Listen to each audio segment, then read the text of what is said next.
ಧಾರವಾಡದ ಶಿವಾಜಿ ವೃತ್ತದ ಬಳಿಯಲ್ಲಿರುವಂತಹ ಕಸಾಯಿಖಾನೆಯನ್ನ ತೆರವುಗೊಳಿಸುವುದಕ್ಕೆ ಮುಂದಾದ ಪಾಲಿಕೆ ವಿರುದ್ಧ ಮಟನ್ ವ್ಯಾಪಾರಸ್ಥರು ಆಕ್ರೋಶ ವ್ಯಕ್ತಪಡಿಸಿದ್ದಾರೆ. ಬ್ರಿಟಿಷರ ಕಾಲದಲ್ಲೇ ಆರಂಭ ಆಗಿರುವಂತಹ ಕಸಾಯಿಖಾನೆ ನಗರದ ಮಧ್ಯಭಾಗದಲ್ಲೇ ಇದ್ದು, ಇದರಿಂದ ಅಕ್ಕಪಕ್ಕದ ಜನರಿಗೆ ದುರ್ವಾಸನೆ, ಚರಂಡಿಯಲ್ಲಿ ರಕ್ತ ಹರಿಯುತ್ತೆ ಅನ್ನುವಂತಹ ದೂರುಗಳು ಕೇಳಿಬಂದಿದೆ.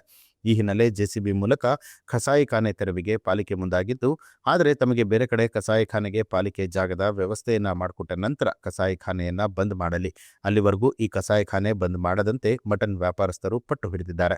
ಸದ್ಯ ಪಾಲಿಕೆ ಅಧಿಕಾರಿಗಳು ವಾಪಸ್ ತೆರಳಿದ್ದು, ಊರ ಹೊರಗಡೆ ಜಾಗದ ವ್ಯವಸ್ಥೆಯನ್ನ ಮಾಡಿಕೊಟ್ರೆ ಮಾತ್ರ ಈ ಕಸಾಯಿಖಾನೆ ಖಾಲಿ ಮಾಡೋದಾಗಿ ಮಟನ್ ವ್ಯಾಪಾರಸ್ಥರು ಹೇಳ್ತಿದ್ದಾರೆ. ಇಲ್ಲ, ಇದು ಧಾರವಾಡ ಮಟನ್ ಮಾರ್ಕೆಟ್ ಸಮಸ್ಯೆ ಈಗಿಲ್ಲ. 2-3 ವರ್ಷದಿಂದ ಹಬ್ಬ ಇರಲಿ ಏನಿರಲಿ, ಯಾವ ಸಂಘಟನೆಗಳು ಬಂದು ಡಿಸ್ಟರ್ಬ್ ಮಾಡ್ತಾರೆ, ಗದ್ದಲಗಳು ಆಗ್ತಿರ್ತಾವ.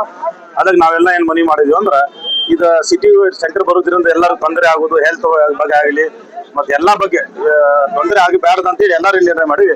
ಸರ್ಕಾರದಿಂದ ಬೇರೆ ಕಡೆ ಎಲ್ಲರೂ ಒಂದು 5 ಎಕರೆ ಕೊಟ್ರ, ನಮ್ ಸ್ಲಾಟರ್ ಹೌಸ್ ಮಾಡ್ಕೊಟ್ರ ಅವ್ರ ಗುರ್ತೇಕ ಅವ್ರ ಲೀಗಲ್ ಏನಿದ್ ಮಾಡ್ಕೊಂಡಿದ್ದಾರೆ ಅವರು ಹೇಳ್ತಾರೆ. ಈ ಅಧಿಕಾರಿಗಳು ಇಷ್ಟೆಲ್ಲ ಗೊಂದಲ ಆಗ್ತದೆ ಗೊತ್ತಿದ್ರು ಅಲ್ಟರ್ನೇಟ್ ಯಾಕೆ ಮಾಡತ್ತಿಲ್ಲ? ಈ ದಿವಸ ನಮ್ಗೆ ಅದು ಬೇಜಾರಾಗ್ತದೆ. ಅಲ್ಟರ್ನೇಟ್ ಮಾಡಿ ಇವ್ರು ಕಳಿಸಿದ್ರೆ ನಾವು ಎಲ್ಲ ಅವ್ರ ಜೊತೆಗೆ ನಾವು ಸಹಕಾರ ಮಾಡ್ತೇವೆ ಹೇಳ್ತಿದ್ದಾರೆ. ಈಗ ಬಹಳ ತಲೆ ಮೇಲೆ ನೀರು ಹೊಂಟಿದೆ. ಈಗ ದಯಮಾಡಿ ಇಂತ ಮತ್ತೆ ಹಬ್ಬ ಬರ್ತಾ ಇದೆ, ಅದಕ್ಕೆ ಸ್ಲಾಟರ್ ಹೌಸ್ ಬಗ್ಗೆ ಒಂದು ಅಧಿಕಾರಿಗಳು ಫಾಸ್ಟ್ ಪ್ರಿಕಾಷನ್ ಮಾಡ್ಬೇಕಂತ ನಮ್ಗೆಲ್ಲ ಡೆಮಾಲಿಷ್ ಏನ್ ಮಾಡ್ತಾರೆ. ಬ್ರಿಟಿಷ್ ಕಾಲದಲ್ಲಿ ಸ್ಲಾಟರ್ ಹೌಸ್ ಹೆಂಗ ಡೆಮಾಲಿಷ್ ಇನ್ ಯೋಗಿ ಆದಿತ್ಯನಾಥ್ ಇದೇನಿದೆ ಕಾಲು ಡೆಮಾಲಿಷ್ ಏನ್ ಚಿಕ್ಕ ಡೆಮಾಲಿಷ್ ಮಾಡಕ ನೋಡ್ರಿ. 100 ಮಂದಿಯಾಗಿ ಇಬ್ರು ಯಾರ ಏನಾರು ಇರ್ತಾವ ಅವ್ರು ಮಾಡ್ತಾವ್. ಅದರ ಅರ್ಥ ಏನ ನೀವು ಮಾರ್ಕೆಟ್ ಡೆಮಾಲಿಷ್ ಮಾಡ್ಬಿಡ್ತೀರಿ? ಈ ಕಿರಾಣಿ ಅಂಗಡಿ ಒಳಗೆ ಯಾರೊಬ್ಬ ಕಿರಾಣಿ ಅಂಗಡಿ ಇದು ಸಿಕ್ಕಿತ್ತಂದ್ರೆ ಪೂರ ಕಿರಾಣಿ ಮಾರ್ಕೆಟ್ ಡೆಮಾಲಿಷ್ ಮಾಡ್ಬಿಡ್ತೀರಿ ನೀವು? ಯಾರು ಮಾಡ್ಯಾರ ಅವ್ರ ಬಗ್ಗೆ ಕ್ರಮ ತಗೋರಿ. ಅದ್ರ ಬಗ್ಗೆ ನಾವು ಇದು ಮಾಡೋದಿಲ್ಲ.